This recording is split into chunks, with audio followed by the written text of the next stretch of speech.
our group EST1, and I am Erica Bischoff. I'm Danielle Booms. I'm Madison Cook. I'm Whitney Haas. And I'm Judith Zamboris.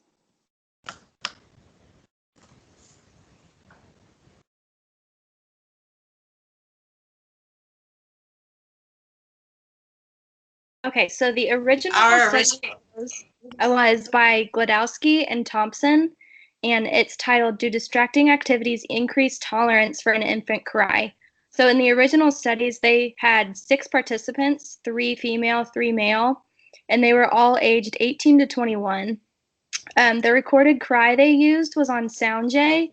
It was baby cry number 5, and it needed to be at 80 decibels, so they used a professional decibel app to measure the sound. In the original study, they used a computer program, and it had a start button on the screen, and when they pressed the start button, it would start the recorded cry and also time the duration of the session. During the activity intervention, they included a stress ball, a puzzle, Sudoku or crossword, and an iPhone with games. Participants were able to choose which distracting activity session. And sessions alternated between baseline and intervention.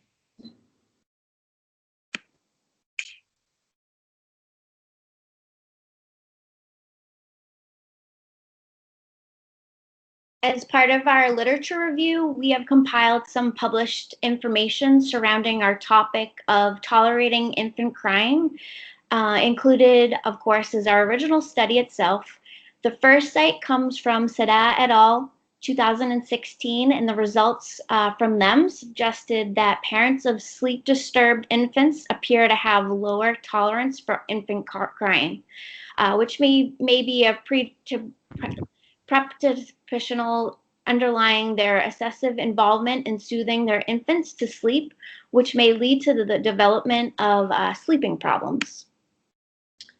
Comers et al. Did a study with parent bonding and infant crying, and they found that antenatal bonding with infants correlates to crying behaviors. This study discussed how crying in infants is normal, and it helps with the bond between a parent and a child. Parents who do not spend enough time bonding with their child prenatally, however, have seen excessive crying behaviors in their newborns. Cohn, Machargu, and Morell in their 2007 article discussed how the use of adaptive coping behaviors in the form of distractors and preferred activities might actually not only increase the engagement in leisure activities, but also decrease the frequency of smoking among undergraduate students. So not only did the use of distractors in that study increase independent leisure activities, but also decreased that bad behavior or poor habit of smoking. Coster 2017 showed that having outside resources for new parents, such as a video that talked them through what to expect with a newborn baby, for instance, how much they cry and how to cope with the crying, actually helped new parents cope with excessive crying. They found that when parents do not know how to cope with the excessive crying, it can actually lead them to have very aggressive thoughts towards their children. So having that outside resource helped possibly decrease the risk of child abuse in the future. In an interview about infants who have IC or infantile colic, 79% of mothers expressed having explicit aggressive thoughts and fantasies, and 26% reported thoughts of infanticide, which is killing of an infant under the age of 1. And that was by Brand, Furlano, Sidler, Schultz, and Holzor Treschler, 2014.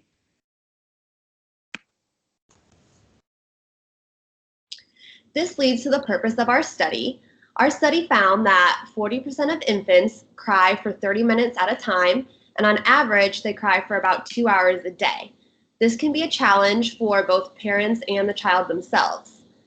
Parents often reported feeling frustrated, guilty, or distressed when their child was crying, and it often led to maltreatment or even death of the child due to neglect or abuse.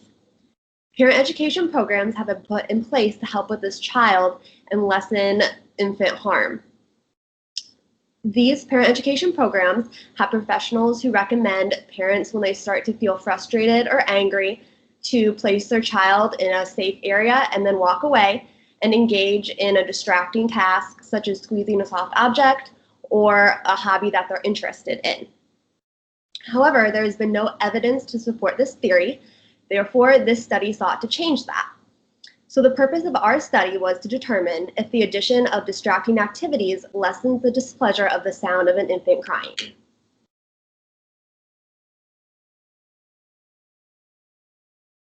Okay. So the participants for this study were 5 group members in this. People, and they ranged from ages of 35, Erica being 23, Madison being 22, myself being 22, Judith being 35, and Whitney 28. And we are all current students in the ABA Master's Program through Ball State University.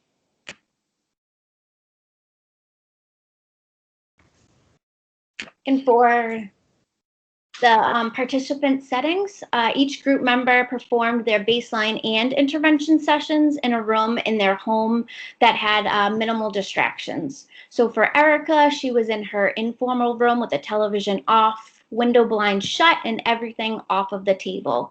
For Madison, she was in the basement with no windows and the door shut, sitting at her cleared bar table. Danielle was in a home office, sitting at a cleared desk with the door shut and curtains closed. And Whitney was in a loft area, sitting at a cleared desk with the television off and her back to the skylight. And myself, Judith, was in a living room with the television off, windows and blinds shut, and sitting on the couch.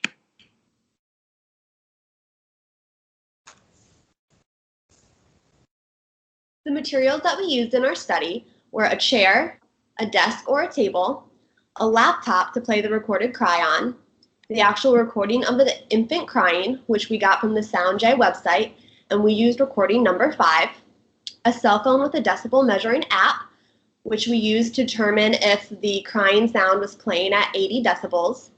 During our intervention phase, we also had activities available. These activities included a stress ball, a crossword puzzle, Sudoku, and a cell phone with games, and no other personal belongings were in the area during the intervention phase.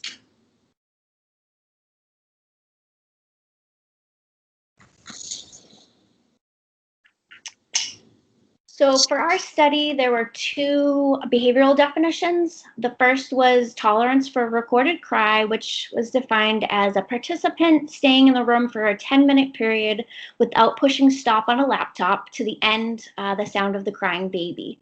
So for example, sitting at the table, either engaged or even not engaged in the task with that sound of the baby crying in the background going. And a non-example would be leaving the room, lowering the volume, or stopping the sound of the baby crying. So the second task was task engagement. So we defined that as a participant staying in a room, engaging in the task provided without becoming distracted by or turning off the sound of the baby crying. Examples of this would be squeezing a ball for 4 seconds, stopping for 1, and then continuing on, or completing a puzzle if that was our desired activity, stopping by continuing to look at the paper, and that could include thinking and just continuing on with that task. A non-example would be stopping the puzzle altogether.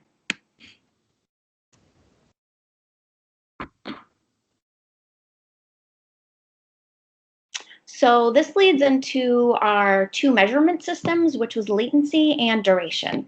So for latency, we measured the amount of time between when that recorded cry began and then when it was terminated. So this was when we were doing activities and when they weren't available to us to distract us from that recorded cry. And then duration was the other measurement, which we measured that with the amount of time engaged in each activity that we did.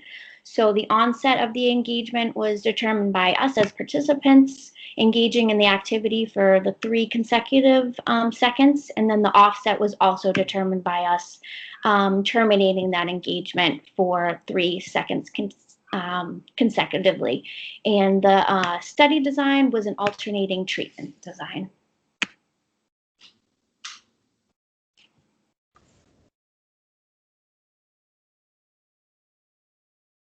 Okay, so as Judith said, it was an alternating treatments design.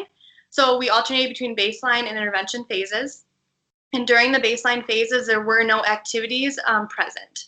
So upon starting their baseline phase, each participant would come in to that empty room or location they were doing it.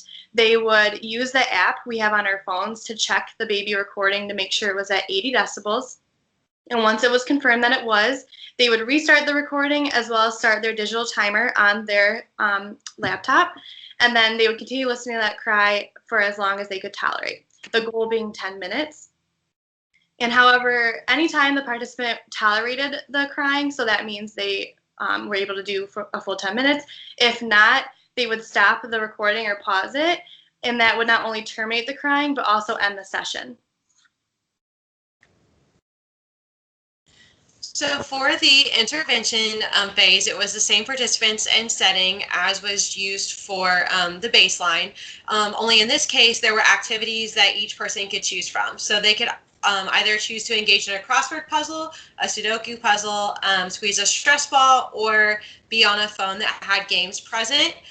And before starting the intervention session, participants would still check their volume using the decibel app on their phone to ensure that the volume was still at 80 decibels. Participants would then start the recording and start the digital stopwatch on their laptop and listen to the recorded cry. Again, the goal being to make it through the full 10 minutes of listening to the cry. However, once you started engaging with an activity, then you also recorded the amount of time that you engaged with an activity, which for most of us, we picked one activity such as the Sudoku puzzle or the crossword puzzle and engaged with that the full duration of the session or however long we were able to tolerate the infant crying. And the pause button, again, as was in baseline, would terminate the crying and also end the session.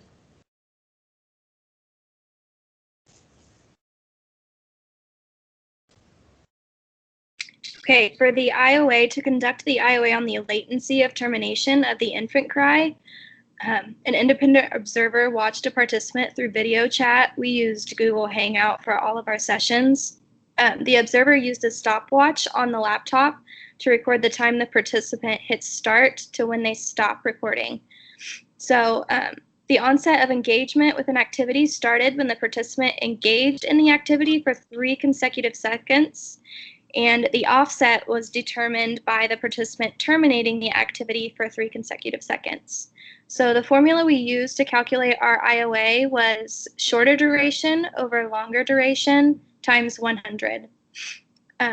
So our IOA average for each participant was Erica had 99.68%, Danielle had 99.83%, myself, Madison, had 99.7%, Whitney had 99.87%, and Judith had 99.85%. So there was a slight lag in our video, which caused timers to be off by a few seconds. But other than that, the IOA was pretty straightforward, and we were able to get close to correct times on everything. So for treatment integrity, our fidelity was determined by the observer. The observer will check the materials and activities being utilized by the participant to make sure they follow the study. And the observers will then determine the extent to which the study protocol was followed. So we had a fidelity checklist that we kind of followed through for each of our sessions, and Danielle kind of mentioned in baseline, and Erica mentioned in intervention 2. We wanted to make sure the decibel measuring app was being used at the beginning to make sure the recording was at 80 decibels. Was the recording from SoundJ, the baby crying, recording 5, or the natural recording, which I believe all of us used the SoundJ recording 5. Was the area clear of other items and people? So we wanted to make sure our desks were cleared of anything but the activities we were using for the intervention phase, and we wanted to make sure that no other people were in the room with us. were the appropriate activities being used? So again, we wanted to make sure that only those activities were in the room with us. And was the timer started on time and stopped on time? We didn't want to screw up any of the data, so we needed to make sure that our timing started when the recording started and stopped when the recording stopped.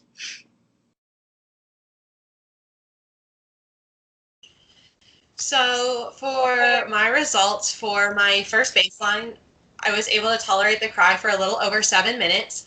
For my second baseline, which was my third session, I was able to tolerate the cry for a little over 4.5 minutes. For my third baseline, I was able to tolerate the cry for a little under 5.5 minutes. And for my fourth baseline, which was session 7, I was able to tolerate the cry for just a little under 5 minutes. And then in those alternating sessions, I was able to have an activity present. And for all of my intervention sessions, which was session 2, session 4, session 6, and session 8, I was able to tolerate the cry for the full 10 minutes, and then the cry just cuts off at that 10-minute mark. And during my intervention activity session, I was engaged in an activity through 100% throughout those sessions.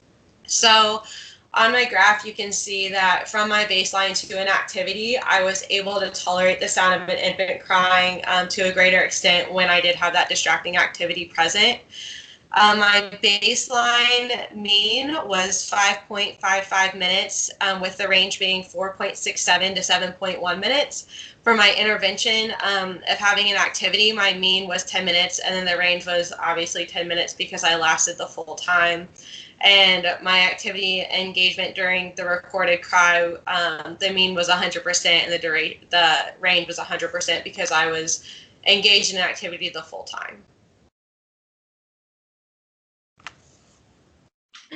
Okay, and on my results, you can see on my baseline, I was able to tolerate the crying for 4 minutes and 18 seconds. Session 3 was 7 minutes and 2 seconds. Session 5 was 5 minutes and 6 seconds. Session 7 was 3 minutes and 37 seconds. The next slide over, you can see on my first 2 intervention sessions, I was able to go the full 10 minutes. On session 6, I was able to go 7 minutes and 13 seconds, and then session 8 was 9 minutes and 12 seconds. And you can see in the next following column that I engaged in my activity for the entire duration of those intervention sessions. 3 of the 4, I was on my phone playing games, and then the 1, I did a crossword puzzle. So you can see some variation in my graph in those last 2 sessions, but there is a difference on my baseline to my intervention that I was definitely able to tolerate the crying more during my intervention. So for my baseline mean, I had 3.92 minutes. My baseline range was 3.37 to 7.02 minutes. Intervention mean was 9.06 minutes. My intervention range was 7.13 to 10 minutes. And then the duration for the time spent in an activity mean was 100, as well as my range was 100.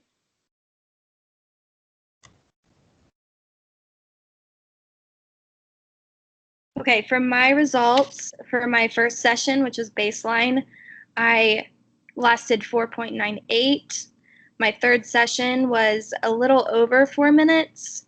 My fifth session was almost 4.5 minutes, and my seventh session was almost a little over 5 minutes.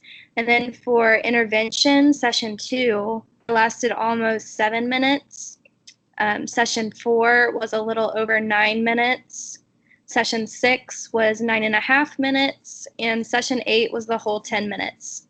And during each of my intervention sessions, I engaged in activity the entire time. My activity chosen was playing games on my phone. So my baseline mean was 4.66. My baseline range was 4.4 to 5.1. My intervention mean was 8.9. My intervention range was 6.98 to 10. And the activity engagement mean was 100, as I engaged in activity the entire time, and the range was 100 to 100. So you can also see that I was able to tolerate the infant crying for a longer time when I was engaging in the activity.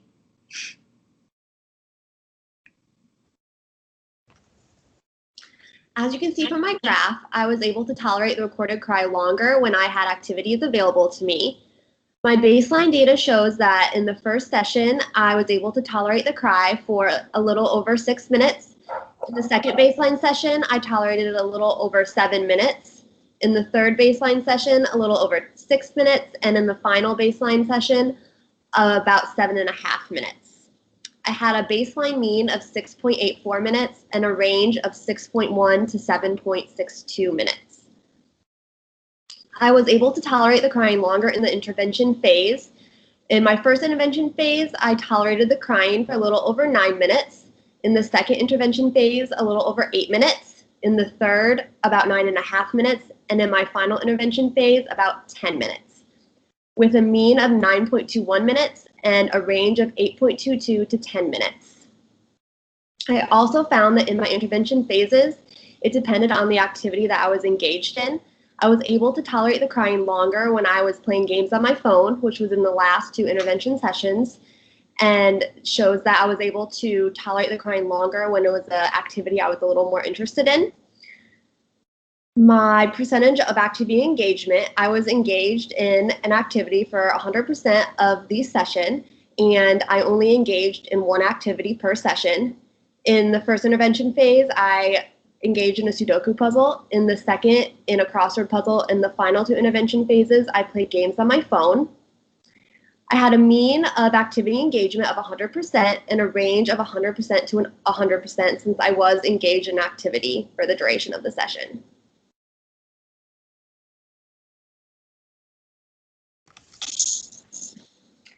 And for my results, as you can see with the first baseline session, I was able to tolerate the recorded cry for 2.5 minutes. And then my second baseline for 5.5, then it dropped down a little bit with only 4.5, and then spiked a little bit to just shy of 5 minutes. And then when I had my first intervention opportunity session, I was almost at 5 minutes, and then I was able to jump to about 7, just a little over 7 minutes, and then almost 8 minutes, and then a little over 8 minutes. I kept increasing with those intervention sessions. And as the other participants, I engaged in the activities 100% of the time. I did choose to stick with the Sudoku puzzle the whole time. And then just supported by my graph, as you can see, I started off with short durations for both baseline and intervention. Baseline did plateau around 4.5 for the remainder of my sessions, but I was able to, as I mentioned, tolerate about 8 minutes in the end. And I did not have the same tolerance level as some of the other participants, but I was able to increase my tolerance in the end, showing that the use of the activity of the puzzle did distract me enough and supported the goal of the intervention. And my baseline mean was 4.12. My baseline range was 2.5 to 5.5. My intervention mean was 6.75, and the intervention range was 4.53 to 8.04, which was a great increase. The activity engagement mean was 100, and as well as everyone else, the range was also 100.